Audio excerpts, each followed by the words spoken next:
I cannot tell you how moving this is. All of us remember 3.5 months ago, the very first fire drill Friday. There were maybe 20 people. We're building an army, folks.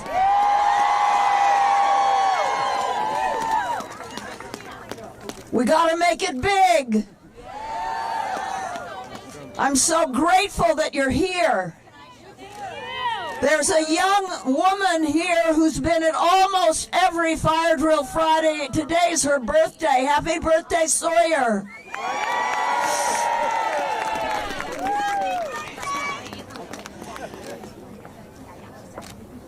I want us all to open our hearts for a moment for the people in Australia who are living in an inferno as a result of the climate crisis. People who are losing their homes, who are fleeing their lands, a land that has recently lost to the fires what is reported to be 1 billion animals. Our hearts go out to them. Another thing I want to mention is, in the last few days, the specter of war has loomed again. And earlier this last year that we had a fire drill Friday that focused on the war and military and climate. And I don't know, maybe some of you were there. I learned a lot during that rally. And one of the things that I learned is that the climate movement and the anti-war movement must move as one.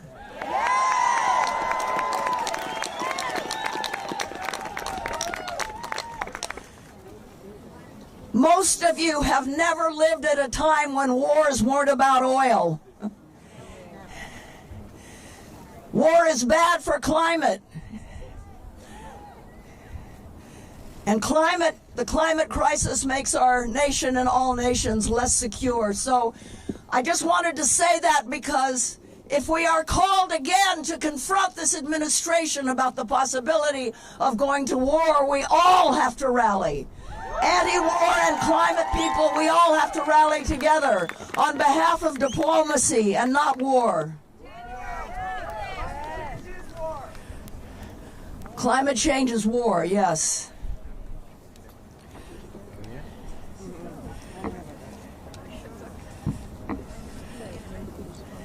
Today is the last Fire Drill Friday in D.C., but as you will hear at the end of our program today, it is not the last Fire Drill Friday. But I want us all to remember that the student climate strikers who were here before me and will continue after me, they are here every Friday protesting the climate crisis, sacrificing a lot to do that. And I want to thank them, because that's where my inspiration came from, these young people that are so brave and are sacrificing so much. It's harder than we old people, and there's a lot of us here, because we're leading the way. Especially older women. Anyway, that's a whole other thing. But please, please, let's show our support to the young students who have been sacrificing so much to protest in favor of their future. Okay, so what's in store for the climate movement in 2020? As you all know, we cannot burn all of the coal, the gas, the oil that's in the ground. We cannot burn it all and stay within the parameters of what science tells us we must do. We have to cut our fossil fuel emissions by 50% in 10 years. That is a massive undertaking, and we can't do it if the fossil fuel industry keeps expanding. So, why are fossil fuel companies continuing to expand? Why are they still drilling and fracking and mining? And why are the big Wall Street banks and other international financial institutions still helping them drill and frack and mine and process and export? It's called suicide investing. It's insane. And one of the worst offenders is JP Morgan Chase. It's one of the largest sources of capital to the fossil fuel industry in their quest to drill and frack and mine. And we cannot let Chase and other financial institutions continue this way. At the end of the rally, you're going to hear from Annie Leonard, the director of Greenpeace USA, who's going to tell all of us the plans for expanding Fire Drill Friday. Extractions can't expand, but the movement has to expand. And now I want to bring the woman, I want to bring her to the stage. She's a writer. She writes books that changes people's lives, and her last book is called On Fire, A Burning Case for the Green New Deal. I read that book. I read what she said about Greta Thunberg. I read what she said about a Green New Deal, and I knew I had to get out of my comfort zone and move to Washington, D.C. She means the world to me. Please welcome Naomi Klein.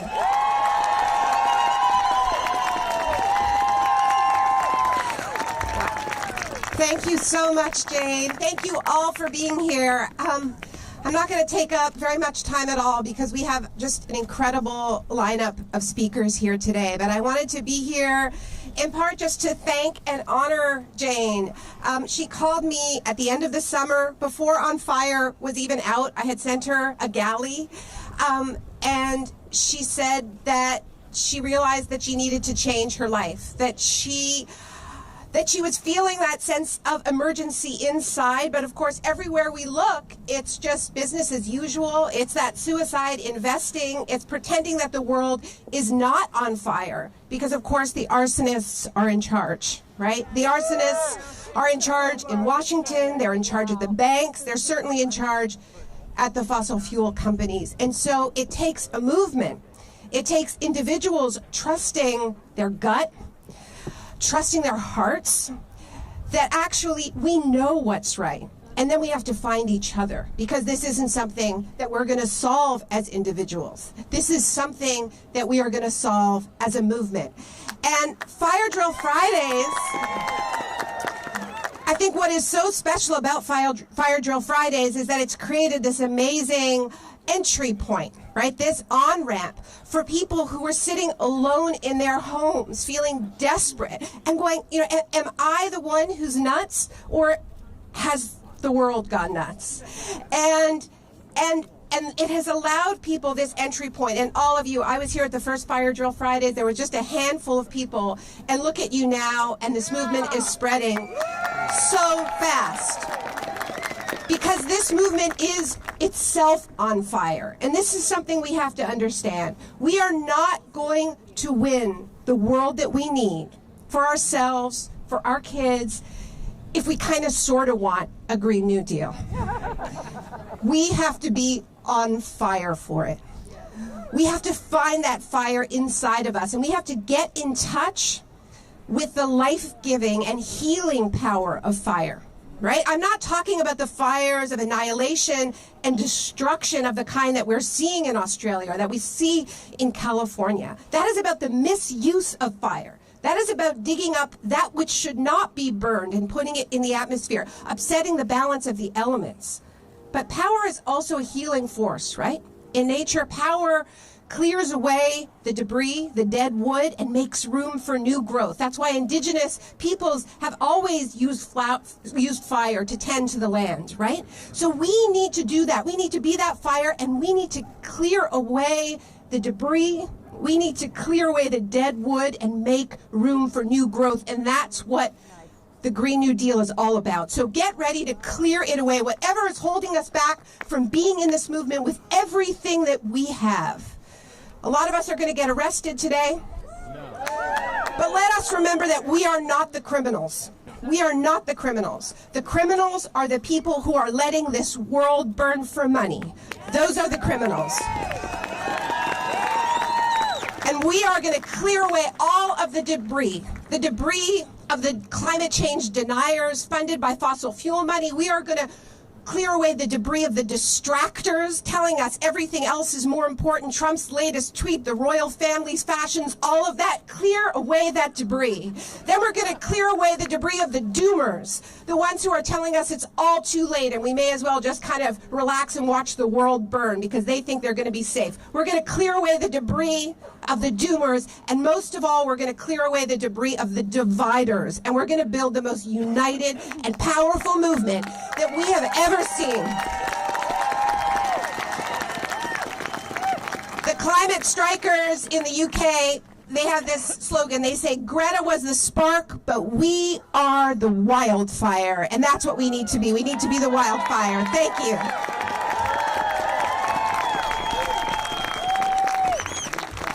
Thank you, Naomi.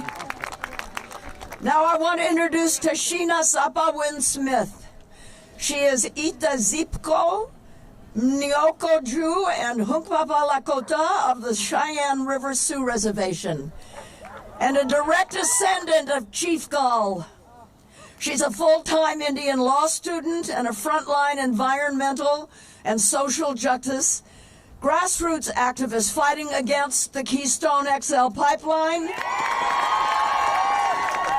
the Dakota Access Pipeline, and uranium mining in her ancestral homelands for numerous years and continues to do so together to this day.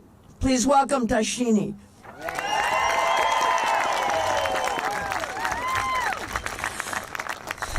Hamadakiapi, Chante Wasteyun Nape Chius Lahapi, Lakotia Tashina Sapowi Machiapi, Inana Ate Mitawa, Haskawina Umpa Numpa Echiapi, Unchi Mitawa, Wichakfi Ziwe Echiafi, Nacha Pizi, where Hemanta Hagsto, Wakpawa Steo Yanke, Lamanta Hagsto. Hello, my relatives. My Lakota name is Black Shawl Woman. I am from the Cheyenne River Sioux Reservation. My mother and father's names are White Mountain Woman and Smoke Twice. My grandmother's name is Yellow Star Woman, and I am a descendant of Chief Gull.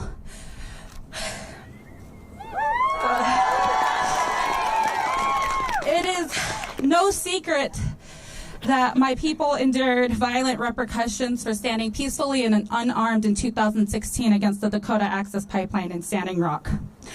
We saw relatives nearly lose eyes and limbs with the use of non-lethal weapons by the state, or in my case, being viciously mauled by an attack dog from an illegally permitted private security firm that was on the ground. We've seen the lengths to which the state will go to protect their profit. And right now, again, my ancestral homelands are facing yet another threat, the Keystone XL Pipeline, which will snake right underneath the Cheyenne River for which my tribe is named. Man camps are being constructed as we speak. And I'm not too sure if you all know what man camps are, but they are camps in which house the thousands of workers that will be completing the pipeline. One is right next to our reservation border. Now, the thing about man camps is when they're constructed, the rates of missing and murdered Indigenous people skyrocket and drugs become bountiful. And I see this as no coincidence. We're living in a time where across the globe, millions of people are standing up for their right to human survival, the right for clean air, clean water, clean earth, and to save the very ecosystems that are collapsing right now due to the environmental destruction we've created. We will no longer stand by the decisions made by our world leaders for the sole purpose of profit. It is time now that we rise up. Rise up, my brothers and sisters. Rise up and stand against 1 million species extinction. Rise up and stand with the original caretakers of these lands, the indigenous people. Rise up and stand against cultural genocide, ecocide, environmental catastrophes, and illegal resource extractions. The time is now that we transition into a new era, away from this fossil fuel addiction. The land for which we stand on has been taken by force to fuel this addiction to pollution, profit, and greed. It is time now, my brothers and sisters, to rise up and stand with the indigenous people. We, the people, are that new era. We are the era that will ensure and protect human survival for the next 7 generations. Lila Wopila Tonka, for all of you being here today. It means so much to me and my relatives back home. Our house is on fire, and we need to put it out. Thank you.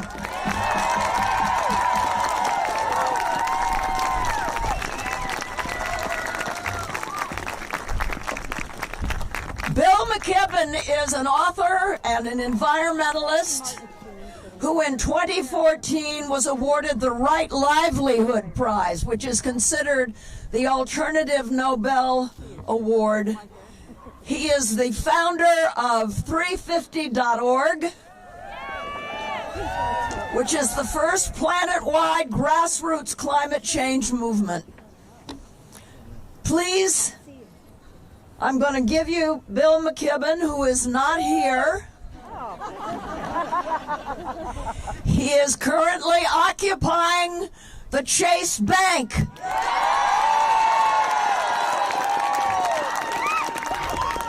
From which he speaks.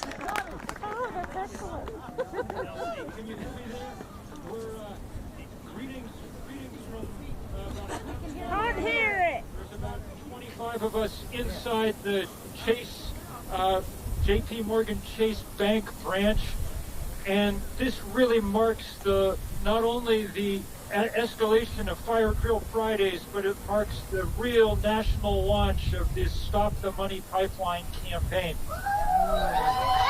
Now, we've got to be here because Chase Bank is the single biggest funder of fossil fuels on planet Earth. They've put $196 billion into oil and gas over the last 3 years. They're the ones who are paying for the carbon bomb, okay? They're a carbon major just the way that Exxon or Chevron or Shell or BP are carbon majors. So that's why we're here today doing civil disobedience and beginning what's going to be a winter and spring of massive civil disobedience, of massive unrest about the financial system. We're incredibly grateful to Jane and to everybody else for helping highlight these issues, for helping us take this vast divestment movement that's focused on the oil companies and now bring it to bear on the banks and the insurance companies and the asset managers. And as the spring goes on, there are going to be hundreds, thousands of demonstrations like the ones that are happening today. On Monday, we'll be announcing the dates for when we need everybody across America to join in. And it's not just across America. This morning, our colleagues in the youth climate movement around the world, led by Greta Thunberg, released a remarkable statement on exactly the same message, demanding that financial institutions begin not destroying the planet, but investing in the things that will make it work for the future. So everybody is talking from the same book now, and we're no longer, there's no longer any doubt in anyone's mind about what's going on. If banks like Chase Bank stopped funding the fossil fuel industry, they could not go on building pipelines. They could not go on making new coal mines and building new LNG terminals and doing all the other things that are making our planet week by week less habitable. when we look at those pictures from Australia, yes, we see the absolute horror of people whose lives are turned upside down and animals that are killed and ecosystems that are wiped out. But we also see fully visible in those flames the dollar signs that led to that conflagration. That's what is at the bottom of the crisis that we face, and that's what we're going to do something about, beginning this Friday on this ultimate DC Fire Drill Friday, but leading now into the future. So we are so happy to be with you all. The police have just arrived here, but we're going to be here for a while, and we hope we get to see you. And if not, good luck with all that you're doing down there on Capitol Hill. We love you, and we want to send a big message out from here, everybody.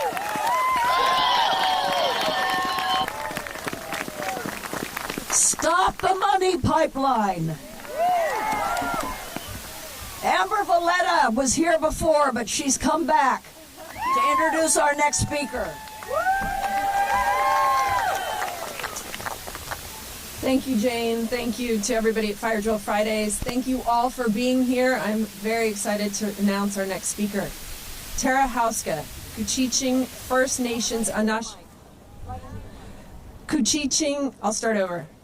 Tara Houska, Couchiching First Nation Anishinaabe, is a tribal attorney, co-founder of the Jinwi Collective, former campaigns director of Honor the Earth. She is currently engaged in the movement to defund fossil fuels and years-long struggle against Enbridge's Line 3 pipeline. She is the co-founder of Not Your Mascots, a nonprofit committed to eradicating Native stereotypes. Please welcome Tara.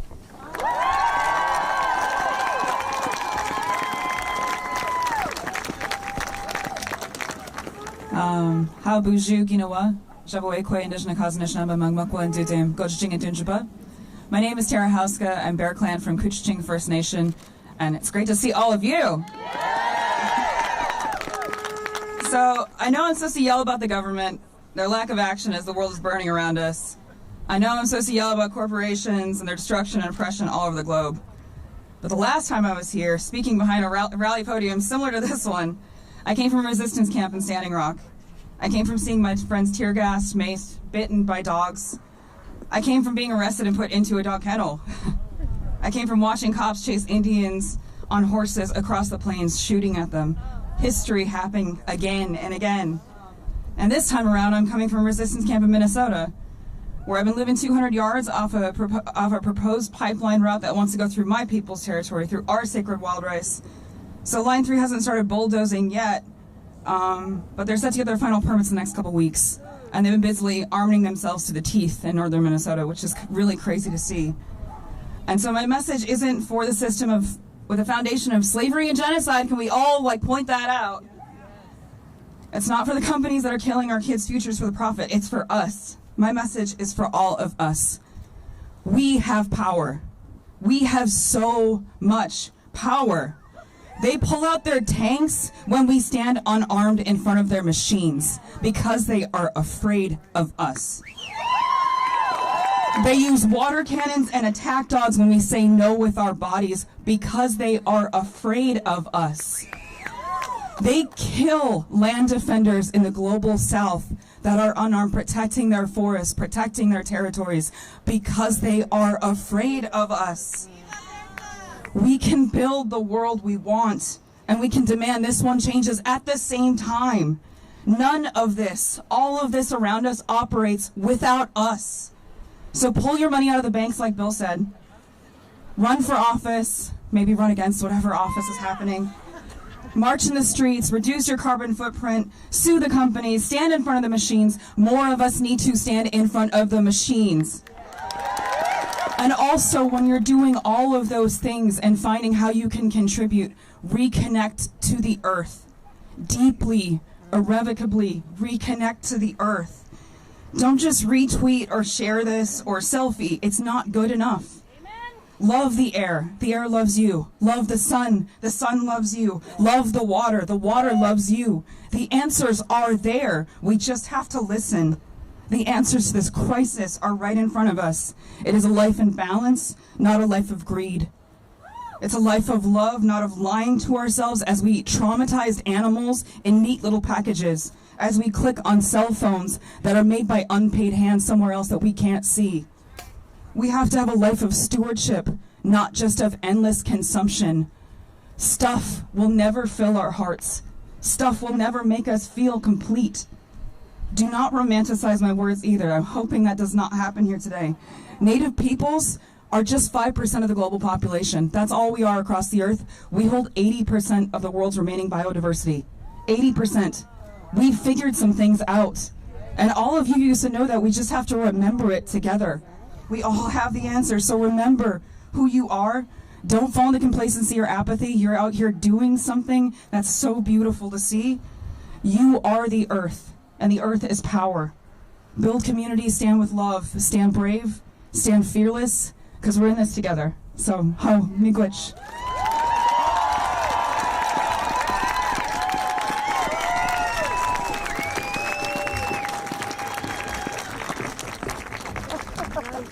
I'm going to bring up somebody now. He's not going to speak or anything. I think that he is certainly one of the greatest living actors today. He just won a Golden Globe for his role in The Joker. Please welcome Joaquin Phoenix.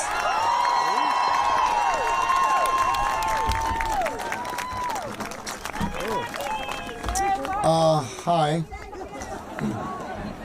Thank you, Jane, for organizing this and inviting me, and thank you all for being here.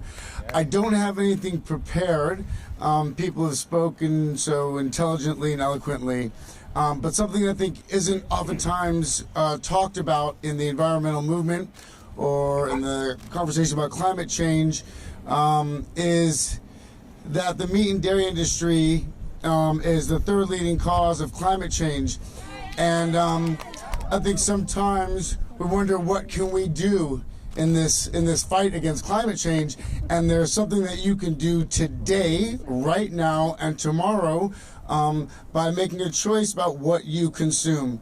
And I think that it's something that is doable. And I struggle so much with what I can do at times. There are things that I can't avoid. I flew a plane out here today, or last night rather, but one thing that I can do is change my eating habits. And so I just want to urge all of you to join me in that, and you as well, Jane. And thank you so much for this opportunity.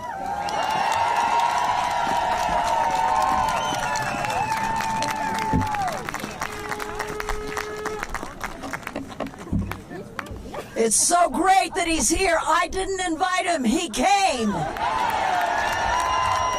his own volition. Now I'd like to invite Ome Congo Dibinga. He's an upstander. He's a motivational speaker, diversity consultant, poet, and positive rapper. His work has appeared on radio and television, from CNN to the BBC. He's the host of the talk show Real Talk, which looks to issues facing youth across the globe. Please welcome Ome Congo.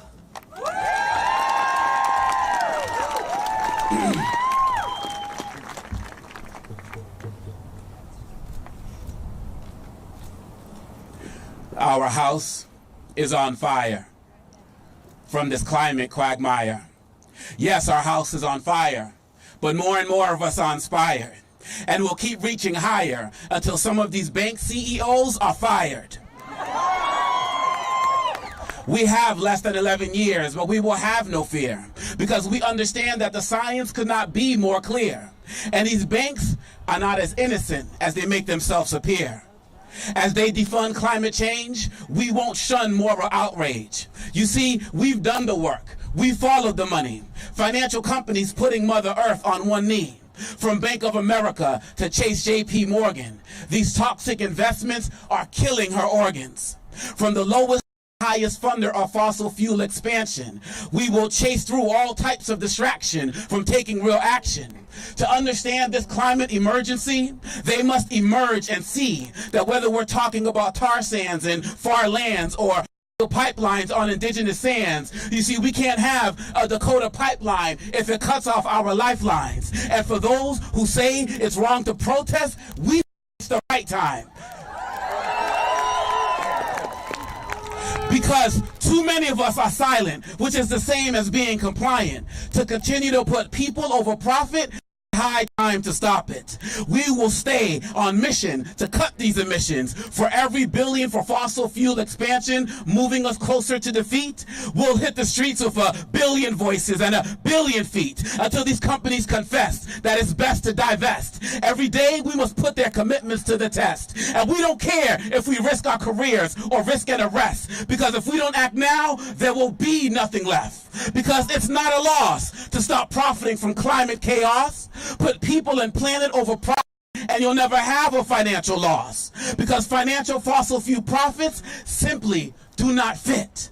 Clean Earth CEOs, don't you want your grandkids to enjoy it? Instead of having more and more fear, let's get more and more clear. Because we can't take control and force companies to stop investing in coal. For our world's peace of mind, we, the undersigned, are telling you that clean energy transformation leaves no one behind. You see, we've cried hundreds of tears. And our indigenous brothers and sisters have been telling us this for hundreds of years. But today we stand arms locked with Standing Rock. And all these mega banks were demanding you stop. These banks that we've trusted with our life savings are destroying our lives. But we will make them all switch sides, because a cleaner planet is the prize. Peace.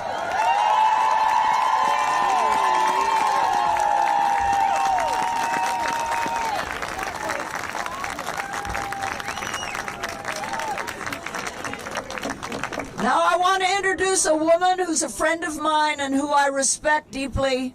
Her name is Kat Taylor. She's an activist and a banker, using both spaces in service of restoring social justice and environmental well-being. Currently, she serves as co-founder and co-CEO of Beneficial State Bank, a community development financial institution whose mission is to bring beneficial banking to low-income communities in an economically and environmentally sustainable manner. It's not very often that you can welcome on stage an activist to the core who is also a banker. Please welcome Kat Taylor.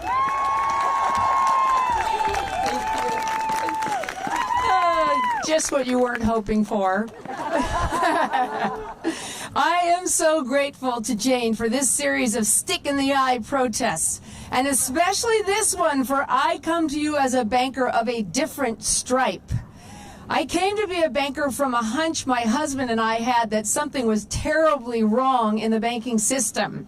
We started Beneficial State Bank to test and pursue that insight, which proved to be true. The banking system is enormously powerful, and it's not serving us or society. It's boring and complicated, yet important. It's time to make banking sexy as well. We are not separate from each other or from nature, and neither is banking. It's not even our prerogative to reject nature, but hers to reject us. Like watching the worn back pockets of a jilted lover as she walks out of your life, we realize that she will be fine without us, and we will, in fact, have to eat our lunch all by ourselves. Banking is also in her back pocket. We think of banking as the original and most powerful form of crowdfunding. Not that a specific deposit funds a specific loan, but all deposits fund a lending practice that is very impactful. Banking was designed to do that. Within it, we pool our idle cash, call them deposits, and entrust them to the banks. We even add FDIC insurance to make sure that all our deposits are safe and that the banks can collect them readily and cheaply. Our deposits are their rocket fuel. Their lending is our world. And it really matters because the banks have grown to be the biggest sector in our economy, many of them well over $2 trillion in assets, and we lend them approximately $12 trillion in our deposits. The banks dwarf every other industry, including oil and gas. Moreover, the industry outspends every other industry 2-to-1 on political candidacies and lobbying. Of course, we created the banking system in hopes the banks would use our deposits to finance the world in which we actually wish to live. A new economy that is fully inclusive, racially and gender just, and environmentally restorative. Yet we get anything but that from the biggest and most influential banks. As you heard, just since the Paris Agreement in 2016, the leadership at Chase Bank alone has financed nearly $200 billion of fossil fuel development. Ooh. But remember, these are our deposits. We don't have to tolerate the banks using them to destroy our planet. What is fossil fuel without fossil fuel finance? Nothing. And therein lies our solution. If we insist the big banks divest from fossil fuel lending, that action will shut down those industries quickly and orderly. We can also move our money to community banks and credit unions, free of implication in the fossil fuel disaster, and deprive the bigger banks of their rocket fuel. We can encourage regional banks to bring their lending practice into alignment with our values and get out of not only fossil fuels, but payday lending and private prisons. We can insist our regulators take into account the triple bottom line of social justice and environmental well-being alongside financial sustainability. In short, we can change the banking system for good. And in that delta, we can come 180 degrees from banks burning down the planet to banks building an advanced energy economy. We can move, as William McDonough says, not to 0% bad, but to 100% fabulous. Just as we will take back our government from the corporations who have bought it, we will take back banking because it belongs to all of us, even the unbanked. We will turn the tide on climate change. We will turn gray skies of ash to blue skies and seas. We will take to the promised land of beneficial banking and stop climate change in its tracks. Well, I bet you wondered how we learn about the way we people burn the atmosphere protecting planet Earth. Between the resident species, what's a human worth? If we can't rally round how we love our land, then the world has other plans. Finally, I heard it through the pipeline. Yeah, I can hear you. Can you hear me? Not much longer would you be my world. I heard it through the pipeline. Okay, cool. That I'm just about to lose my time on the planet Earth. Thanks, you guys. Okay, got it. Yeah, he sent the email. Yep. Yeah, can you count for Joe, Michael? 1, 2, 3. Hold on, just 1 second, Mike. 1, 2, 3, 4, 5, 6, 7, 8, 9, 10, 11, 12, 13, 14, 15, 16. Is that good? Hi, I'm so happy to be here, and this is my son, Gus. And he's refusing to wear his green coat because he wants to show you all his red sweatshirt for Fire Drill Friday. It is such an honor to be here and to introduce Ariel Sayekwe Denisuline. She is a Denisuline woman, member of the Athabasca Chippewayan First Nation and mother of 2. Coming from a family of Indigenous rights advocates fighting for the recognition, sovereignty, and autonomy of their Indigenous lands in Treaty 8 Canada.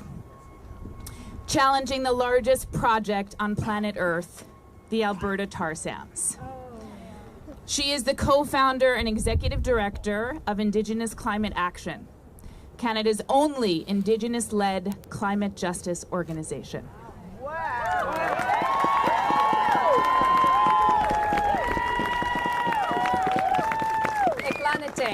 Dene sotlane Ariel Sayekwe Houska, Duranje Betsiini Hesli.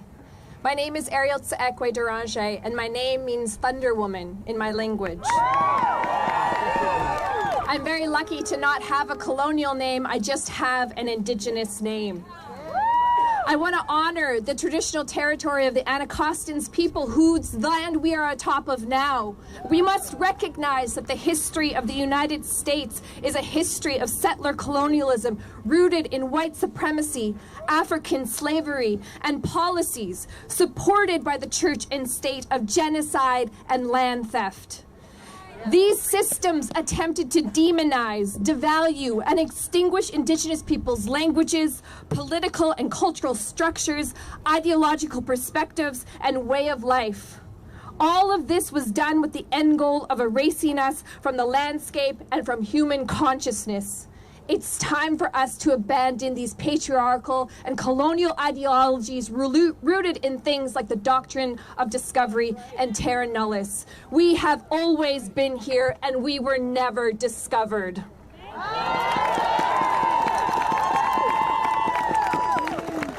I come from the Athabasca Chippewa First Nation and Treaty 8 territory. We are Dene Sotlene people.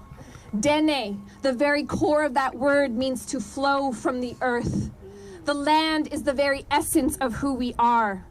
Our identity is intrinsically linked to the land. It nurtures our bodies, our mind, our culture, and our connections to our role on this planet as stewards. As Tara said, 5% of the global population is indigenous peoples, but we protect and steward 80% of the world's biodiversity. We occupy between 22% and 65% of the land mass. We are the protectors of the land. Today, humanity is facing a global crisis, climate change. Indigenous peoples are not only threatened by colonial policies to eradicate our civil and human rights, but our very culture, our identities, which are directly linked to our places of origin, are now threatened by man-made climate change, precipitated by colonial ideologies rooted in manifest destiny and man's dominion over nature. We must stop this now.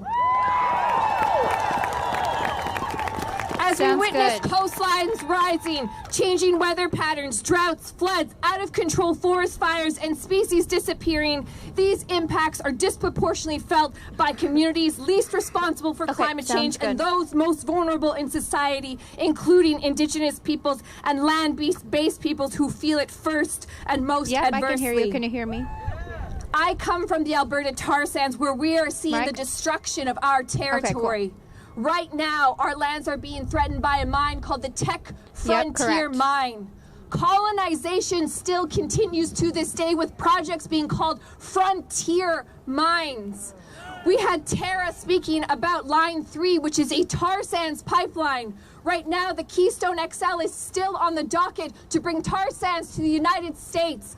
And that is coming from my community, where right now the largest mine, the Tech Resources Frontier Mine, is set to be built 17 kilometers from the boundary of my community. It will be larger than the city of Metro Vancouver, over 29,000 hectares of land. It will consume so much water from our river systems, which feed our community. It will contaminate those river systems. It will contaminate our lands. It'll be 30 kilometers from a UNESCO World Heritage Site. It will create 6 megatons of emissions annually. We cannot afford these projects that don't just destroy Indigenous lands and territories and cultures, but exacerbate climate change, which is further marginalizing our communities. It's time for us to reject projects like the Tech Frontier Mine, reject these pipelines, and put an end to climate change now.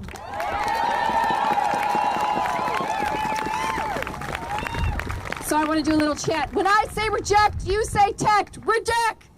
Reject! Reject! Right now, Justin Trudeau has a decision on this mine, and he can say no to this mine. So we call on Canada to reject this mine, because this mine is being funded by your dollars. Morgan Chase is one of the funders of the Tech Frontier Mine, of Line 3, of the Keystone XL project. We must take our money out of these banks. Join our struggle as we fight the Alberta tar sands.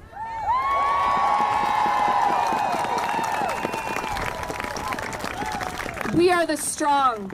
We are the resilient. We are the woke. We are the indigenous, our bodies and our spirits worn by the land, our minds nourished by the living earth. We are the reimagination to today. We are the visionaries of tomorrow. We are the keepers of the ancestors. We are the woke. Masicho.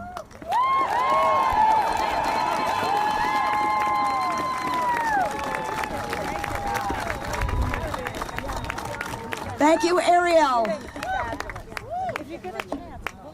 Well, Sam Waterston's been here, Lily Tomlin's been here, June Diane Raphael's been here, the entire writer's room from Grace and Frankie has been here, and now we have Martin Sheen. My ex-husband.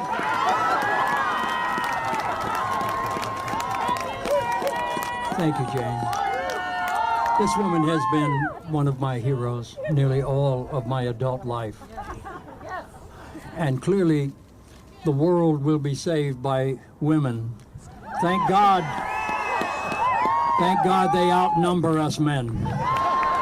You know, the Irish tell the story of a man who arrives at the gates of heaven and asks to be let in. St. Peter says, of course, just show us your scars. The man says, I have no scars. St. Peter says, what a pity. Was there nothing worth fighting for?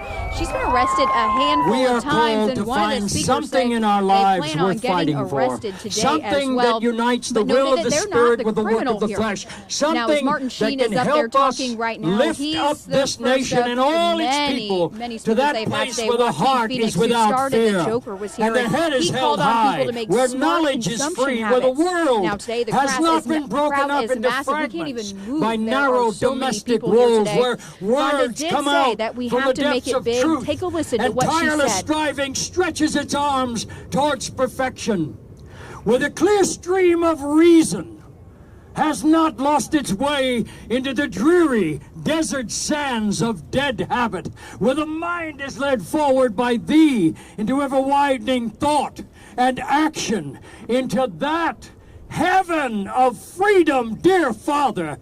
Let our country awake.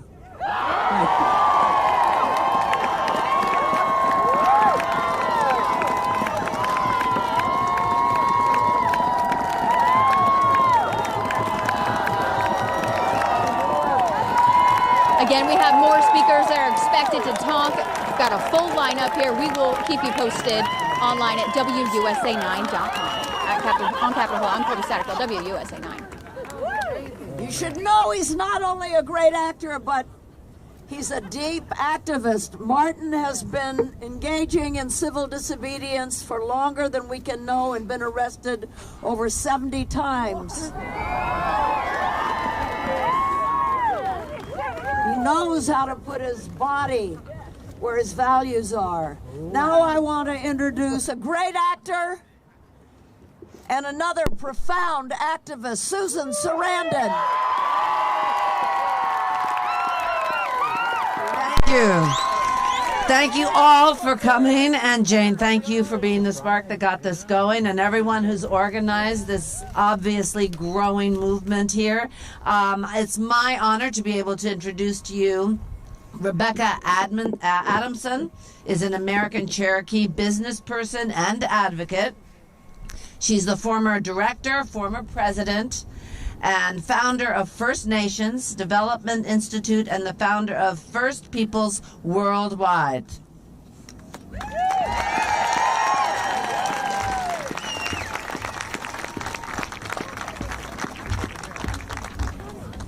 Thank you, Susan. Wow, huh? Oh my God. Talk about speakers. I don't even know. We need a new word than speakers.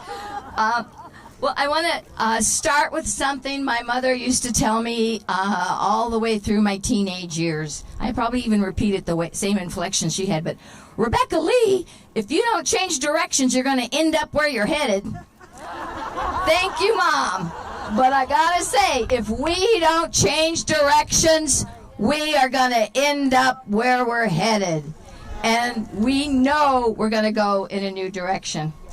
I've been an indigenous economist my whole life, working around getting principles of sustainability, balance, and harmony into this crazy, fierce, corrupt economic system.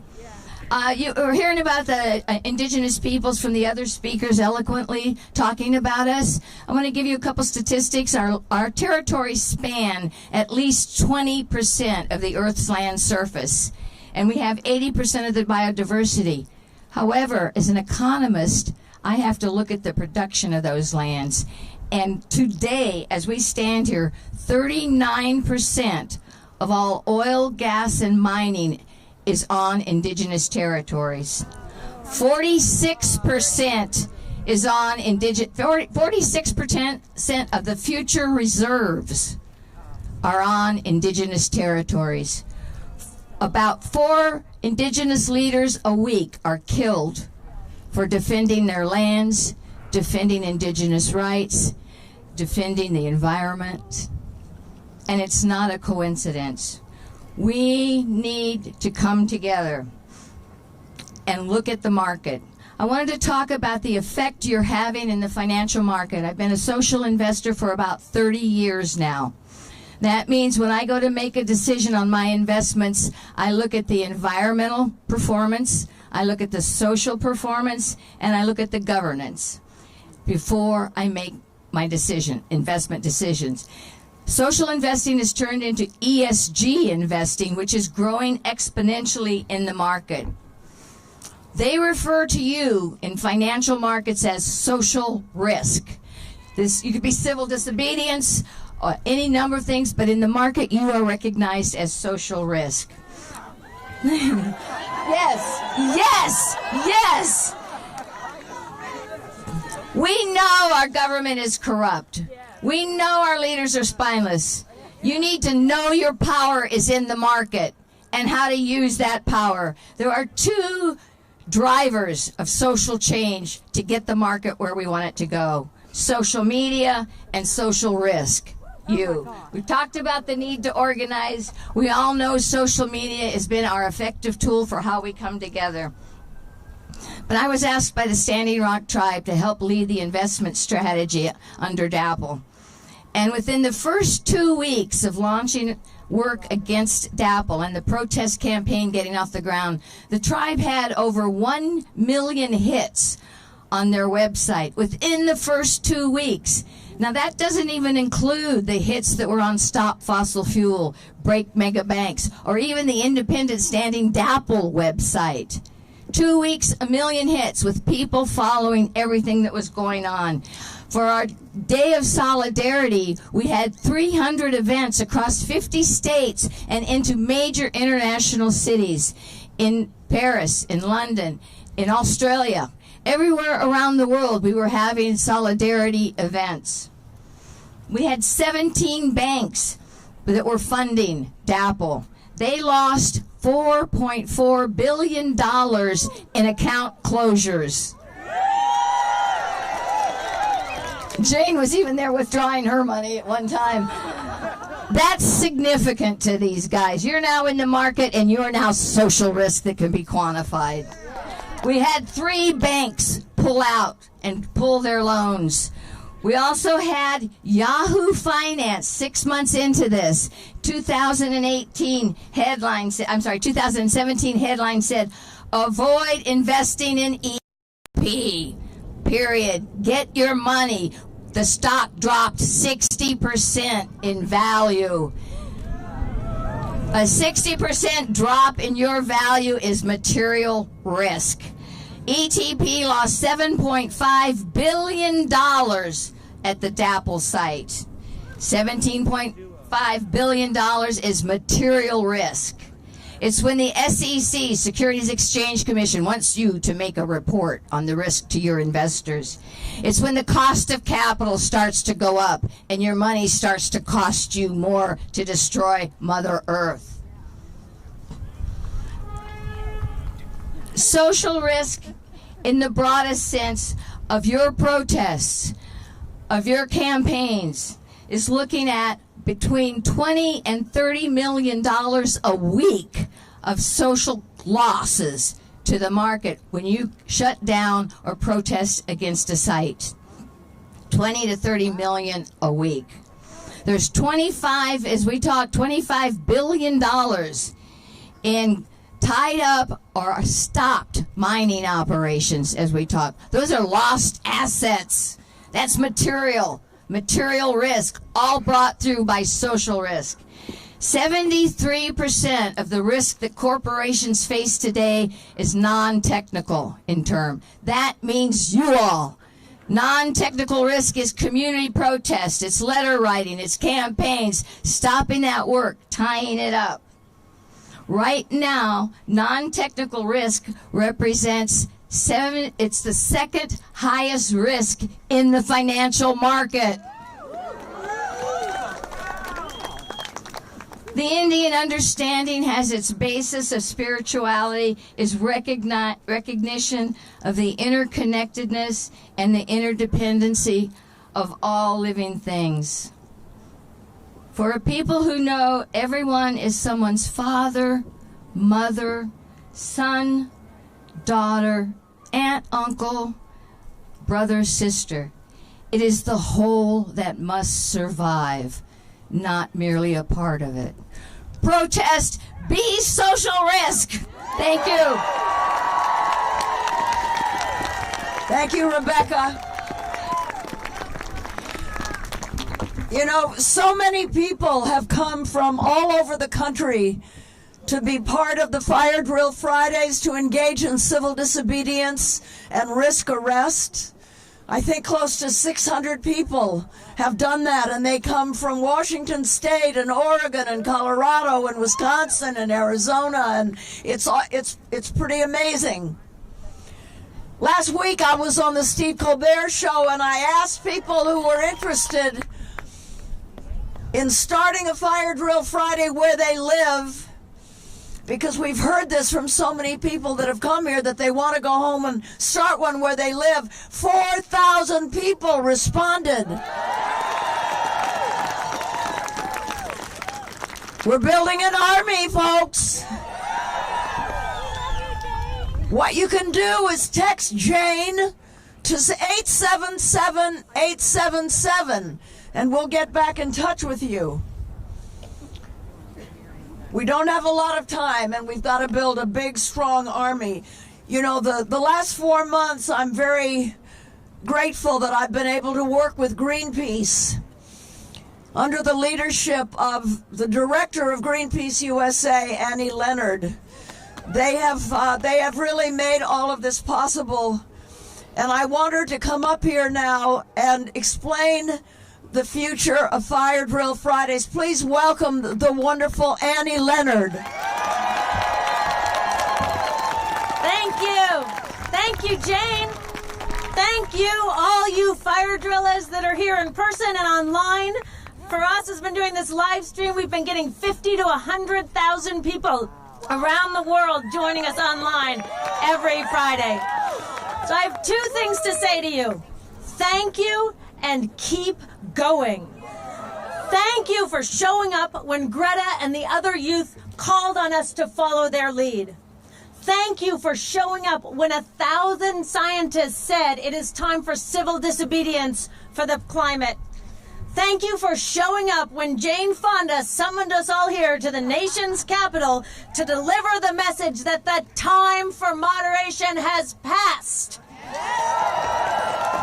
Thank you for joining Fire Drill Fridays, for learning with us, for marching with us, for singing with us, and for engaging in civil disobedience with us, rain or shine, every single Friday. And this is not actually the last Fire Drill Friday. In fact, we are just getting started. We are going to keep going together. Greenpeace is partnering with Jane and dozens of other organizations that have been involved in making this a success. And we are going to continue Fire Drill Fridays as long as it takes. We are going to do Fire Drill Fridays all around the country. But to be able to do this, We need all of you who have been showing up. We need you to stick with us. Jane is returning to LA because she will be filming the final season of Grace and Frankie through the summer. So we are moving the regular Fire Drill Fridays to California. The first one is going to be in Los Angeles, February 7th. Save the date. If you can be there in person, come join us. If you can watch us on the live stream, come join us. Then we are going to be doing Fire Drill Fridays the first Friday of every month in California, in different places, in partnership with climate justice organizations around the state.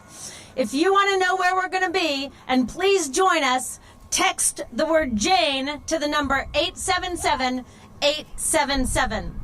So we're going to be doing it monthly in California, first Fridays, and we're going to be doing it all around the country every single Friday. And that's where we need all of you who have been showing up to step into a leadership role and agree to organize a Fire Drill Friday in your community.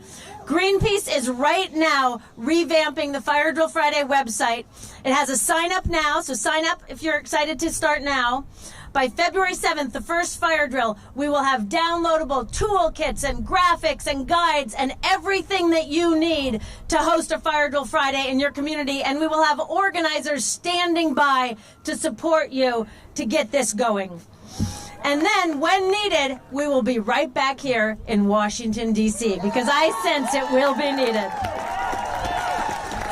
We are going to match, we are actually going to beat the relentlessness with which fossil fuel corporations plunder the planet and the criminal negligence of the leaders who enable them and the banks who fund them with a stronger, science-backed, love-filled, justice-driving movement that forces what we know is needed, and that is a Green New Deal and an end to fossil fuels. So text Jane to 877-877 and recruit friends. What you can do between now and the next Fire Drill Friday on February 7th is recruit friends. If everybody on that list recruits 5 friends this month, we can more than explode the list of people. We will have 25,000 people ready to take this national.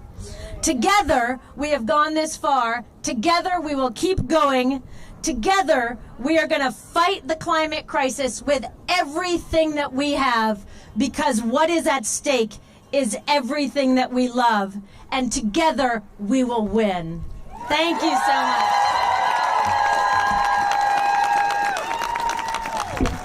I want to thank you all so much. You know, one of the great things is in the last 4 months is we've built a community. I look out and I see so many faces that I see every week, and I'm so grateful to you. Thank you so much. We'll see you again. Hope you'll join us. We're going to walk over now to the Capitol steps. God bless.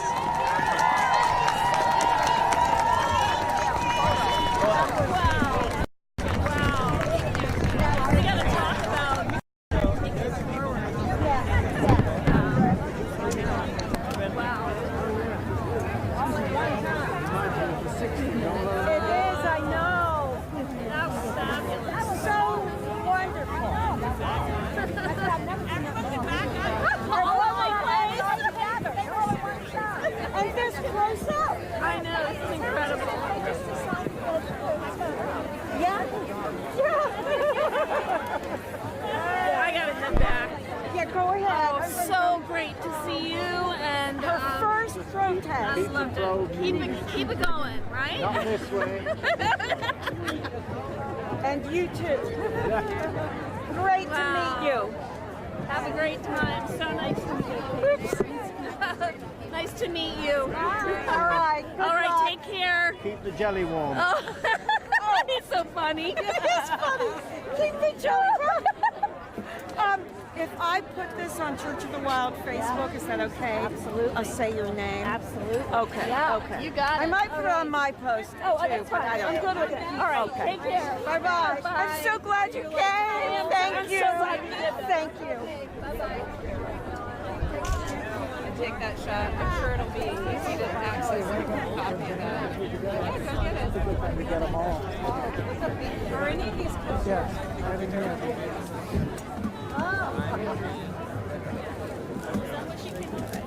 You want me to? Am I taller? What do I hit? That black? Oh, that.